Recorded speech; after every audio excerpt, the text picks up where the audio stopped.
శ్రీనిబాబు తలంతా నొప్పి ఉందమ్మా, కాస్త ఆయిల్ తెచ్చి రాసుకుంటాను.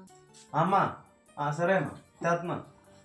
శ్రీనిబాబు ఆ స్టవ్ మీద పాలు పొంగిపోతానే చూడమ్మా, నేను సీరియల్ చూస్తున్నాను. ఆపేసానమ్మా. శ్రీనిబాబు నేను అన్నం వండుతున్నాను, కాయగూరలు కట్ చేయమ్మా. అమ్మా ఆల్రెడీ కట్ చేస్తానమ్మా.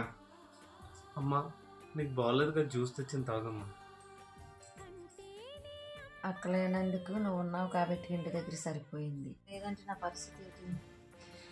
అయ్యయ్యో దాన్ని చెంపేస్తున్నాడే, దాన్ని చెంపేస్తాడు. అమ్మా అమ్మా అక్క ఫోన్. అమ్మా రాజు బాగున్నావా? నితేష్ కొడుకే జాబ్ 80,000. ఆహా బాగుంది.